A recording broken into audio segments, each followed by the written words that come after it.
കാഴ്ചകൾ കാണാൻ പോകാം, ലാല ലാല.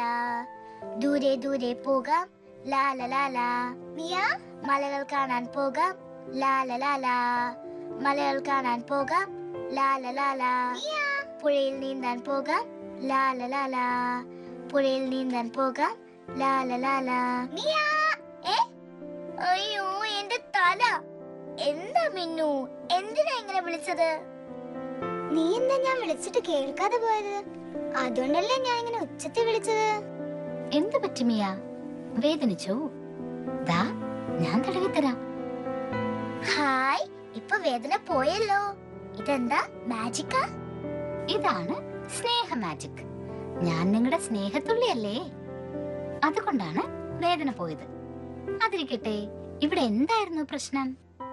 അതുണ്ടല്ലോ, ഞാൻ എത്ര വിളിച്ചിട്ടും ഈ മിയ എന്നെ നോക്കിയില്ല. അപ്പൊ എനിക്ക് ദേഷ്യം വന്നു. ഒച്ച കൂട്ടി വിളിച്ചു. മിയ തിരിഞ്ഞു നോക്കിയപ്പോ അവളുടെ തല മുട്ടി. പാവം മിയ. എനിക്കിപ്പോ വേദന ഒന്നുമില്ല, നീ വിഷമിക്കണ്ടാട്ടോ. എന്തായിരുന്നു പാട്ടും പാടി വലിയ സന്തോഷത്തിൽ? അതോ, ഞങ്ങളുടെ സ്കൂളിൽ നിന്ന് വിനോദയാത്ര പോകുന്നു. വിനോദയാത്രയോ? എവിടേക്കാ? കാസർഗോഡേക്കാ പോകുന്നത്. ഞാനും പോകുന്നുണ്ടല്ലോ. എനിക്ക് ബസ്സിൽ യാത്ര ചെയ്യാനും സ്ഥലങ്ങൾ കാണാനും ഒരുപാട് ഇഷ്ടാ. മിയ, എന്നെ കൂടെ കൊണ്ടുപോ. ആ മിന്നു, നീ അവരുടെ സ്കൂൾ ബസ്സിനൊപ്പം പറഞ്ഞോളൂ. അയ്യോ, അത്രയും ദൂരം പറക്കാൻ എന്റെ കുഞ്ഞു ചിറകിന് പറ്റൂല. പിന്നെ എന്ത് ചെയ്യും? എന്റെ ഒപ്പം വരാന്ന് വെച്ചാ ഞങ്ങളുടെ ഒപ്പം കുറെ വികൃതി പയ്യന്മാരുണ്ട്. അവർ ചിലപ്പോ നിന്നെ ഉപദ്രവിക്കും. അയ്യോ, എന്നാ വേണ്ട. ആദ്യം ഒരു കാര്യം ചെയ്യാം മിന്നു, തുള്ളിപ്പാഠം പഠിപ്പിക്കേ. അത് കഴിഞ്ഞിട്ട് നമുക്ക് തീരുമാനിക്കാം.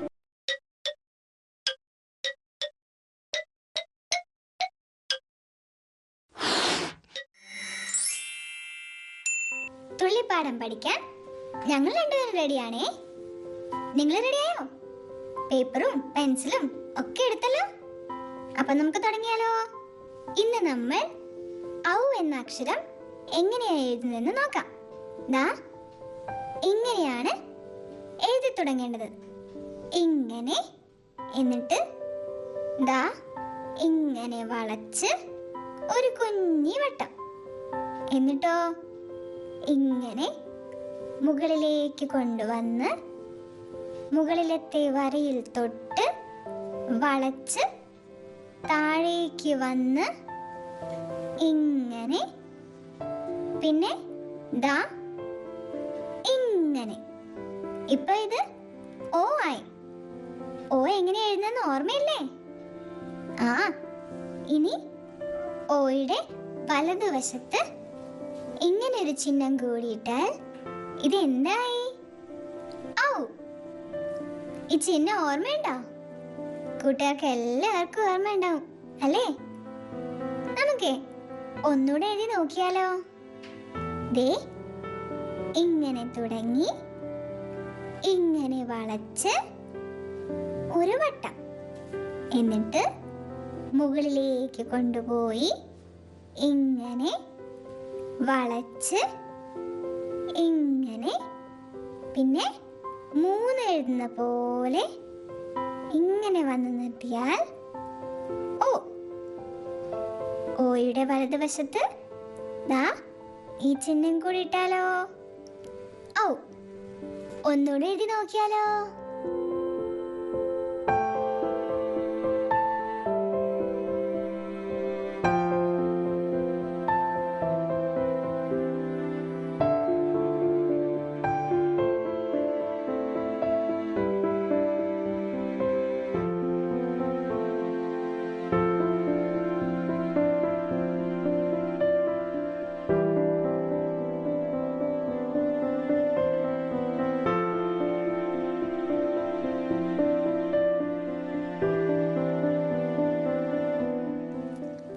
വെച്ച് ഏതൊക്കെ വാക്കുകളാ ഉള്ളത്? ഔഷധം, ഔചിത്യം, ഔഷധി, ഔദാര്യം. ഓ, ഓ, ഔ എന്നീ അക്ഷരത്തിലുള്ള വാക്കുകൾ കൊണ്ട് ഇനിയൊരു അക്ഷരപ്പാട്ടാണേ. ഒന്നായാൽ നന്നായി, ഒന്നായാൽ നന്നായി. ഓടി നടന്നാൽ നന്നായി, ഓടി കൂടി നടന്നാൽ നന്നായി. ഒന്നാം സ്ഥാനത്തെത്തിയിടാം, ഒന്നാം സ്ഥാനത്തെത്തിയിടാം, ഔന്നത്യത്തിൽ എത്തിയിടാം. ഔന്നത്യത്തിൽ എത്തിയിടാം. ഔന്നത്യം എന്നാൽ ഉയർച്ച എന്നാണ് അർത്ഥം. തുള്ളിയുടെ മാജിക് മതി.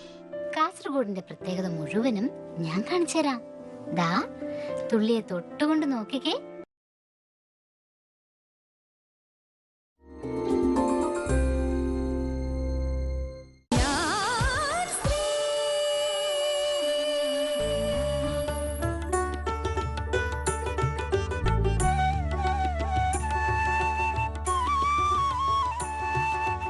സർക്കാർ ഇപ്പം 1 കിലോ അരിക്ക് 1 രൂപയാണ്, പക്ഷെ 1 കുപ്പി വെള്ളത്തിന് ഇപ്പം 10 രൂപയാണ്. ഞാൻ അറിഞ്ഞ നസീം ശശി, എനിക്ക് അറിയാവുന്ന ആ വ്യക്തിത്വം അതിൻ്റെ എവിടെ എത്തിയിട്ടില്ലായിരുന്നു ആ ദൗത്യം. അത് നിങ്ങൾ കൊടുത്ത മാർക്ക് തീർച്ചയായിട്ടും ആപ്റ്റാണ്. സിന്ധു ജോയിക്ക് ആ ഒരു പ്രായത്തിൽ കിട്ടാവുന്ന എല്ലാത്തരം പിന്തുണയും പ്രമോഷനും ഒക്കെ കിട്ടിയ ഒരാളാണ്. സിന്ധു ജോയിയെ പാർട്ടിയിൽ നിന്ന് പുറത്താക്കുകയല്ലേ ചെയ്തത്, സിന്ധു ജോയി പാർട്ടിയിൽ നിന്ന് പുറത്തു പോകാനുള്ള വഴി അന്വേഷിക്കുകയാണ് ചെയ്തത്. രാജ്യദ്രോഹ കുറ്റം ചെയ്യുന്നവന്, ഒരേ സംഭവത്തിൽ ഒത്തിരി പേരെ വധിക്കുന്നവന് ഇവിടെയെല്ലാം ഞാൻ ശക്തമായി പറയുന്നു, വധശിക്ഷ കൂടിയെത്തി. ഞാൻ സ്ത്രീ, രാത്രി 8-ന്.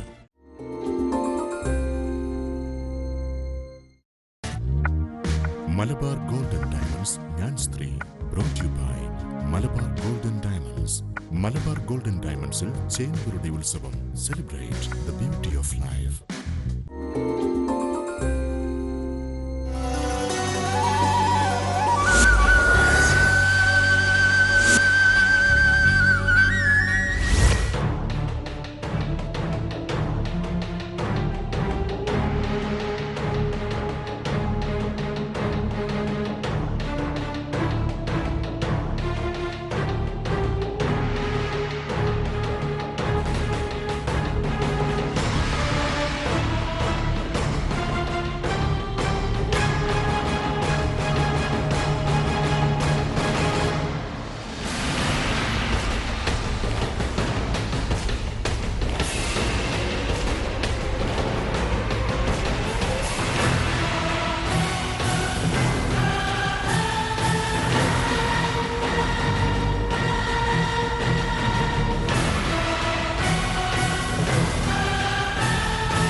രുചിയുള്ള വിഭവങ്ങളുടെ കൊച്ചു കൊച്ചു രസതന്ത്രം തേടിയൊരാൾ.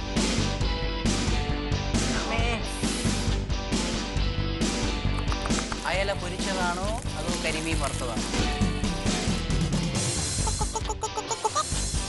അതിഗംഭീരമായ നാടൻ മറുനാടൻ വിഭവങ്ങൾ നിങ്ങൾക്ക് പരിചയപ്പെടുത്താൻ പാചകകലയുടെ പുതിയ മുഖവുമായി പച്ചമുളക്.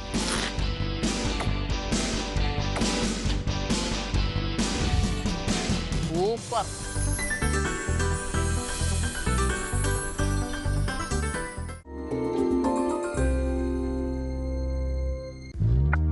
ഡയോസ് പച്ചമുളക്, brought to you by ഡയോസ്. ഫാസ്റ്റ് ആൻഡ് ഹെൽത്തി കുക്കിങ്ങിന് ഡയോസ് തന്നെ വേണം. ഡയോസ് ഫൈൻ ലിവിംഗ്. ഔവച്ച്, ഔദാര്യം, ഔചിത്യം എന്നിങ്ങനെ വാക്കുകളുണ്ടല്ലോ. എനിക്കൊരു രാജാവിന്റെ പേരറിയാം, ഔറംഗസേബ്. അതൊക്കെ ഇരിക്കട്ടെ, എന്നെയും കൂടി യാത്രയ്ക്ക് കൊണ്ടുപോകാന്ന് പറഞ്ഞ കാര്യം എന്തായി? മിന്നുന് കാസർഗോഡിന്റെ കാഴ്ചകൾ കാണണം, അത്രയല്ലേ ഉള്ളൂ. അതിന് തുള്ളിയുടെ മാജിക് മതി. കാസർഗോഡിന്റെ പ്രത്യേകത മുഴുവനും ഞാൻ കാണിച്ചു തരാം. ദാ തുള്ളിയെ തൊട്ടുകൊണ്ട് നോക്കിക്കേ. ആ കാണുന്നതാണ് കാസർഗോഡ്. കേരളത്തിന്റെ വടക്കേ അറ്റത്തുള്ള ജില്ലയാണിത്. കോട്ടകളും നദികളും കടൽ തീരവും ഒക്കെയുള്ള ഒരു ജില്ലയാണിത്. കർണാടകയോട് ചേർന്ന് കിടക്കുന്ന ഈ ജില്ലയിലെ പല സ്ഥലങ്ങളുടെയും പേരുകൾ കന്നഡ ഭാഷയിലാണ്. 9-ാം നൂറ്റാണ്ടിലും 14-ാം നൂറ്റാണ്ടിനുമൊക്കെ ഇടയ്ക്ക് അറബിക്കടലിലൂടെ വന്ന അറബി വ്യാപാരികൾ ഈ സ്ഥലത്തെ ഹർക്ക് വില്ലിയ എന്നാണ് വിളിച്ചിരുന്നത്. ഇനി കാസർഗോഡ് എന്ന പേര് എങ്ങനെ കിട്ടിയെന്ന് അറിയണോ? കാഞ്ഞിരക്കൂട്ടം എന്നതിന് കന്നഡയിൽ കുസിരക്കൂട് എന്നാണ് പറയാറ്. നമ്മളും കാഞ്ഞിരോട് എന്നീ സ്ഥലത്തിനെ പറയുമായിരുന്നു. അങ്ങനെയാണ് ഈ പേര് വന്നത്. ഇനി വേറെ ചിലർ പറയുന്നതേ കാസറ എന്ന സംസ്കൃത വാക്കിന്റെ അർത്ഥം കുളം, തടാകം എന്നൊക്കെയാണ്. ക്രോധ എന്നാൽ നിധി സൂക്ഷിച്ചിരിക്കുന്ന സ്ഥലമെന്നും. ഈ രണ്ടു വാക്കും ചേർന്നപ്പോൾ കാസർഗോഡ് പതിയെ പതിയെ കാസർഗോഡായി. ഇന്നും ഇവിടെ ധാരാളം തടാകങ്ങളുണ്ട്. ആഹാ, ഞങ്ങൾ വിനോദയാത്രയ്ക്ക് പോകുമ്പോൾ ഈ കാര്യങ്ങളെല്ലാം ഞാൻ എന്റെ കൂട്ടുകാർക്ക് പറഞ്ഞു കൊടുക്കും. ഹോ, അപ്പം മിയ സ്റ്റാർ ആകല്ലോ. ഈ കുട്ടിക്ക് എന്തൊക്കെ കാര്യങ്ങൾ അറിയാം എന്ന് എല്ലാരും പറയും. കാസർഗോഡിൽ പ്രധാനമായിട്ട് കാണാനുള്ളത് എന്താ തുള്ളി?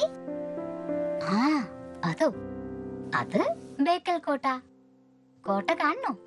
എന്നാ വരൂ, എന്നെ തൊട്ടു നിന്നോളൂ. ഇത് കേരളത്തിലുള്ള ഏറ്റവും വലിയ കോട്ടയാണ്. ഇത് ഏഷ്യ വൻകരയിലെ ഒരു പ്രധാന കോട്ടയാണ്.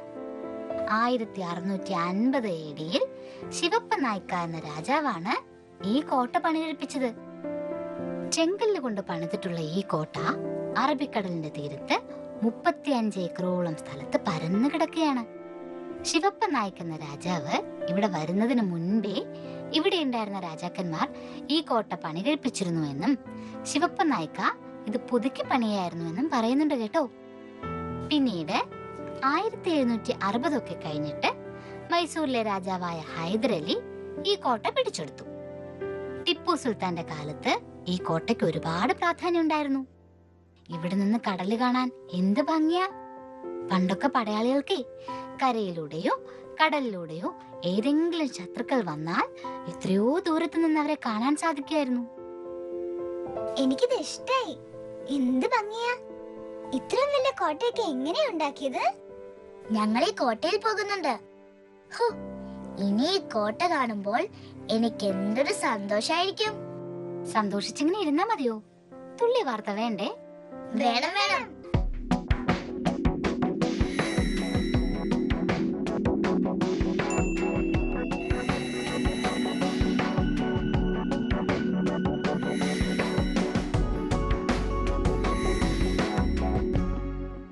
തുള്ളി ടിവിയുടെ തുള്ളി ന്യൂസിലേക്ക് സ്വാഗതം. ഇന്ന് തുള്ളി ന്യൂസിൽ ഒരു തകർപ്പൻ കാറിന്റെ വിശേഷമാണ്. മുമ്പൊരിക്കൽ നമ്മൾ വെള്ളം കൊണ്ടോടുന്ന കാറിനെ പറ്റി പറഞ്ഞില്ലേ? ഇപ്പോഴിതാ ഒരു ബട്ടൺ ഞെക്കിയാൽ ചെറുതാകുന്ന കാർ. കേട്ടിട്ട് അത്ഭുതം തോന്നുന്നില്ലേ? എന്നാൽ കേട്ടോളൂ, ഹിരിക്കോ എന്നാണ് ഈ കാറിന്റെ പേര്. നമ്മുടെ പ്രകൃതിക്ക് ഒരു കാരണവശാലും ദോഷമുണ്ടാക്കാത്തൊരു ഇലക്ട്രിക് കാറാണിത്. ഒന്ന് ചാർജ് ചെയ്താൽ 75 മൈൽസ് വരെ ഇവൻ കൂളായി ഓടും. എന്നാൽ കാണാനോ നല്ല ഭംഗിയുള്ള ഒരു ചെറിയ കുട്ടപ്പൻ കാർ. MIT മീഡിയോ ലാബ് ഗ്രൂപ്പും സ്പാനിഷ് ഏജൻസിയായ ഡിനോക്കിനും ഒത്തുചേർന്നാണ് ഇങ്ങനൊരു കാർ നിർമ്മിച്ചത്. കുട്ടിക്കാർ ആയതുകൊണ്ട് 2 ആൾക്ക് മാത്രമേ ഈ കാറിൽ യാത്ര ചെയ്യാൻ പറ്റൂ. സ്കൂട്ടറുകൾക്ക് ഒരു പകരമായിട്ടാണ് ഈ കാറ് എത്തിയിട്ടുള്ളത്. എന്നാൽ ഈ കാറിന്റെ പ്രത്യേകത നമ്മൾ നേരത്തെ പറഞ്ഞില്ലേ?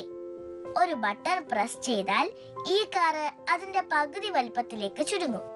പക്ഷേ അകത്തിരിക്കുന്ന ആളുകൾക്ക് യാതൊരുവിധം അസൗകര്യവും ഉണ്ടാവില്ല എന്നതാണ് മറ്റൊരു പ്രത്യേകത. ഈ കാരണങ്ങളാൽ ഹിരിക്കോ കാറുകൾ സുഖമായി പാർക്ക് ചെയ്യാനും പറ്റും. ഇതിന്റെ മറ്റൊരു പ്രത്യേകത എന്താണെന്നോ? ഈ കാറുകൾക്ക് പ്രത്യേകം ഡോറുകളൊന്നുമില്ല. കൂടാതെ സ്റ്റിയറിംഗുകൾ വളരെ വ്യത്യസ്തമാണ്. ഇത്തരം കാറുകൾ സജീവമായി വിപണിയിൽ എത്തിക്കാനാണ് കമ്പനിയുടെ തീരുമാനം. നമുക്കും പ്രതീക്ഷയോടെ ഈ കാറിനെ കാത്തിരിക്കാം.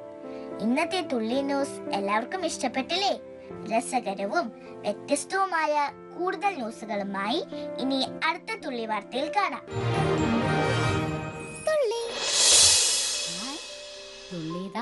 തുള്ളി വരയ്ക്ക് തയ്യാർ കേട്ടോ. കൂട്ടുകാർ പേപ്പറും പെൻസിലും ഒക്കെ എടുത്തല്ലോ. എന്നാൽ ഇന്ന് ഏത് ലെറ്ററാ നമ്മൾ വരയ്ക്കുക?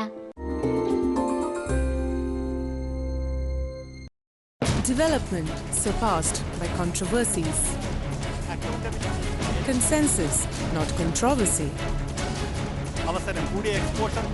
Present ground reality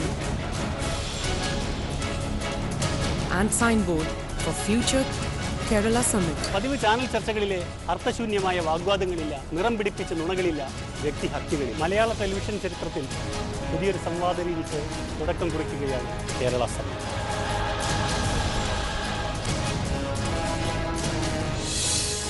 ശനി രാത്രി 10 മണിക്ക്.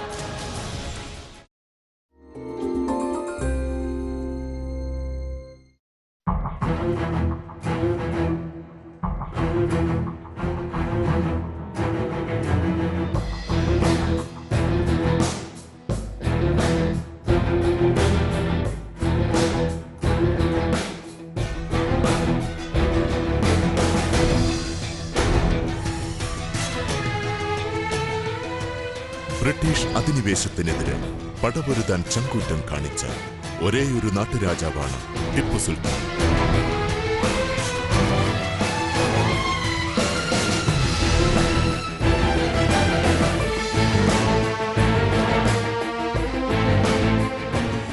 ബ്രിട്ടീഷുകാർ അദ്ദേഹത്തെ വർഗീയവാദിയായി മുദ്രകുത്തി. ചരിത്രം അതേറ്റുപാടി. തികഞ്ഞ മതേതരവാദിയും മനുഷ്യസ്നേഹിയുമായിരുന്ന ടിപ്പുവിന്റെ മാനുഷികത അനാവരണം ചെയ്യുന്ന പരമ്പര ടിപ്പു സുൽത്താൻ.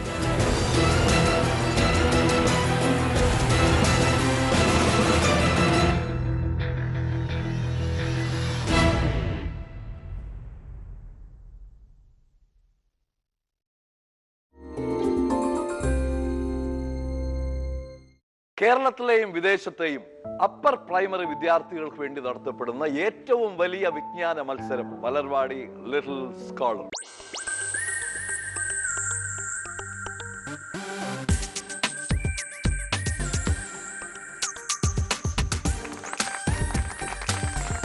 എന്താണ് ഈ കാണും? വെള്ളത്തിന്റെ കളകളാരവം കേട്ട് ഇങ്ങനെ പോയിക്കൊണ്ടിരിക്കുന്ന സമയത്ത് പെട്ടെന്നൊരു കാഴ്ച കണ്ടു. എന്താ കാഴ്ച കണ്ടത്? കഴുത. എന്നെ വിളിച്ചതല്ലോ അല്ലേ? കേരളത്തിന്റെ ഗവർണറായ ഒരേ ഒരു മലയാളി.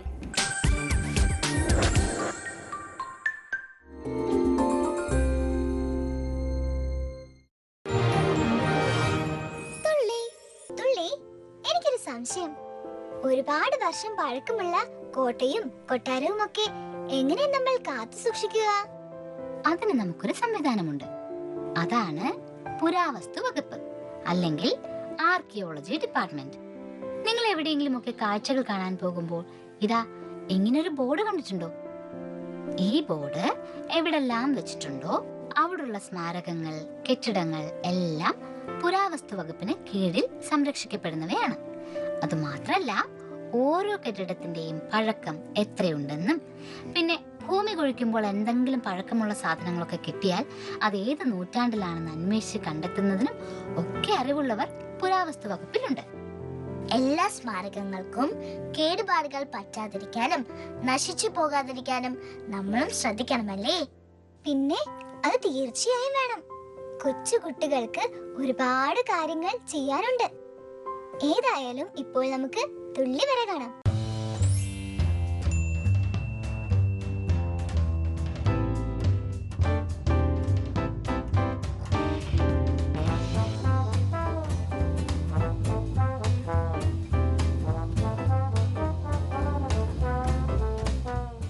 ഹായ്, തുള്ളിതാ തുള്ളി വരയ്ക്ക് തയ്യാർ കേട്ടോ.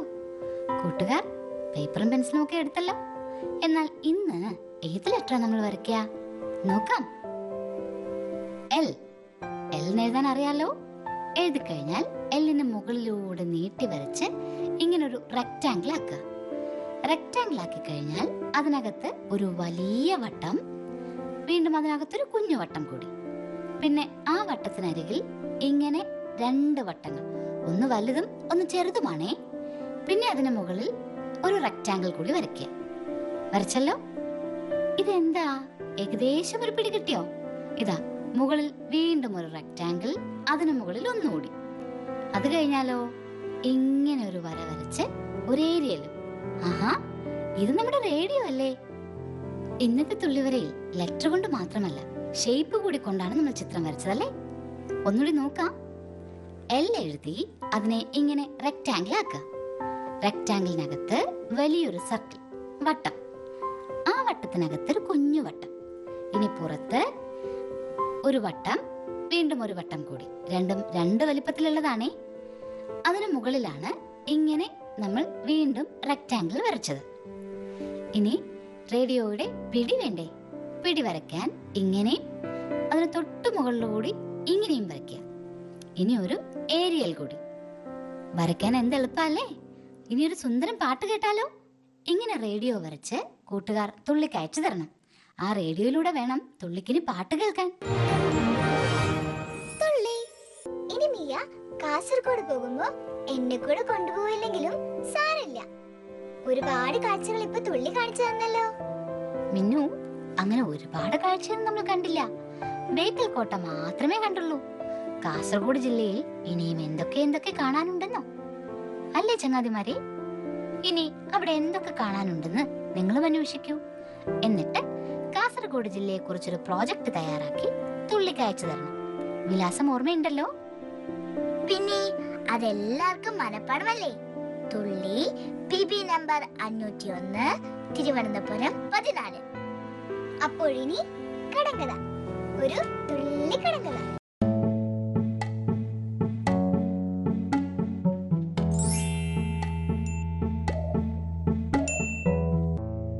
ഓരോ നാടിന്റെയും രസകരവും കുസൃതിയും നിറഞ്ഞ ആശയങ്ങളാണ് കടങ്കഥകൾ.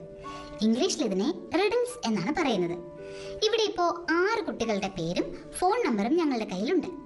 ഇതിൽ നിന്ന് കമ്പ്യൂട്ടർ ലോക്ക് ചെയ്യുന്ന ഒരാളെ ഞങ്ങൾ ഫോണിൽ വിളിക്കും. എന്നിട്ട് വിളിച്ച ആളോട് 3 കടങ്കഥകൾ ചോദിക്കും. ഓരോ ശരി ഉത്തരത്തിനും നിങ്ങൾക്ക് ഓരോ സ്റ്റാർ ലഭിക്കും. 3 ഉത്തരവും ശരിയായാൽ ഒരു വലിയ സമ്മാനം കിട്ടും. എന്താ, റെഡിയല്ലേ? ഇന്ന് ആരൊക്കെയാണ് മത്സരത്തിൽ പങ്കുചേരുന്നത് എന്ന് നോക്കാം.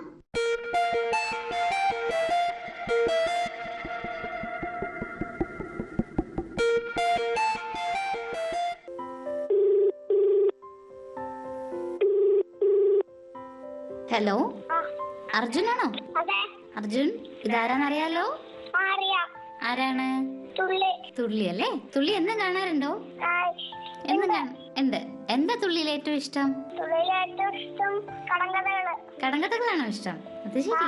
കടങ്കഥകളൊക്കെ എപ്പോഴും കേൾക്കാറുണ്ടോ? കടങ്കഥ ഇഷ്ടാണോ? ആണോ? കടങ്കഥ മത്സരത്തിൽ പങ്കെടുക്കാറുണ്ടോ? ഉണ്ടോ? എന്നിട്ട് സമ്മാനം കിട്ടിയോ? അച്ചൂടാ, സമ്മാനം കിട്ടിയ മിടുക്കനാണല്ലേ. അപ്പൊ കുറച്ച് പ്രയാസമുള്ള കടങ്കഥ ചോദിക്കാം അല്ലേ? ഉത്തരം പറയാൻ ഇത്തിരി പാടുള്ളത് ചോദിക്കട്ടെ. ആദ്യത്തെ ചോദ്യം ചോദിക്കട്ടെ. എല്ലാ കറിയിലും ഞാനുണ്ടാകും, എല്ലാ സദ്യക്കും ഞാനുണ്ടാകും, ഉണ്ണാൻ നേരത്തെ എടുത്തു കളയും. എന്താ അത്? ശരി ഉത്തരം.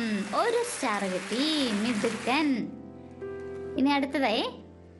എല്ലാവർക്കും എന്നെ പ്രിയമാണ്, എല്ലാ വീട്ടിലും എന്നെ വേണം, എന്നുടെ നിറം വെളുപ്പാണല്ലോ, എന്നുടെ പേരെന്തെന്ന് ചൊല്ലിടാമോ? ഒന്നുകൂടി പറയണോ ചോദ്യം? എല്ലാവർക്കും എന്നെ പ്രിയമാണ്, എല്ലാ വീട്ടിലും എന്നെ വേണം, എന്നുടെ നിറം വെളുപ്പാണല്ലോ, എന്നുടെ പേരെന്തെന്ന് ചൊല്ലിടാമോ? മധുരമുള്ളൊരു സാധനമാണ്. എല്ലാവരുടെ വീട്ടിലുണ്ടാകും, മധുരമുള്ളൊരു സാധനമാണ്. എന്താണ് വെളുത്ത നിറത്തിലുള്ളത്? പഞ്ചസാര. ശരി ഉത്തരം. 2ാമത്തെ സ്റ്റാറും കിട്ടി. ഇനി 3ാമത്തെ. ഈ ചോദ്യത്തിന്റെ ഉത്തരം എളുപ്പം പറയാൻ പറ്റും. കാരണം എന്താണെന്നറിയോ? തുള്ളി ഇത് ഇന്നാള് മെയ്യോടും മിന്നുനോടും ചോദിച്ചതാ. ചോദിക്കട്ടെ. മഴയത്തും വെയിലത്തും ആശ്വാസം നൽകും ആളൊരു കറുമ്പൻ, വാലു വെളുമ്പൻ. ഉത്തരം കിട്ടിയോ? ക്ലൂ ഞാൻ പറഞ്ഞില്ലേ? ഇത് തുള്ളി മെയ്യോടും മിന്നുനോടും ചോദിച്ചതാ. മഴയത്ത് ഉപയോഗമുള്ളൊരു സാധനമാണ്, വെയിലത്തും ഗുണമുണ്ട്, എങ്കിലും മഴയത്താണ് ഇത് ഏറെ ആവശ്യം. കുട. ശരി ഉത്തരം. അങ്ങനെ 3 സ്റ്റാറും കിട്ടി. ഒരു വലിയ സമ്മാനം കാത്തിരിക്കുന്നുണ്ടേ. തുള്ളിയിൽ നിന്നൊരു വലിയ സമ്മാനം അയച്ചു തരും. തുള്ളി എന്നും കാണണം, എന്നും കത്തുകൾ അയക്കണം കേട്ടോ. വീണ്ടും കാണാം. ബൈ. ഇന്നത്തെ ചോദ്യം ചോദിക്കട്ടെ. ബേക്കൽ കോട്ട പണികഴിപ്പിച്ചത് ഏത് രാജാവാണ്? ചോദ്യം ഒന്നുകൂടി ചോദിക്കട്ടെ? ബേക്കൽ കോട്ട പണി കഴിപ്പിച്ചത് ഏത് രാജാവാണ്? ഉത്തരങ്ങൾ അയക്കേണ്ട വിലാസം അറിയാമല്ലോ. ഇല്ലെങ്കിൽ ഒന്നുകൂടി പറയാം. തുള്ളി, പോസ്റ്റ് ബോക്സ് നമ്പർ 501, തിരുവനന്തപുരം 14. നാളെ വീണ്ടും കാണാം.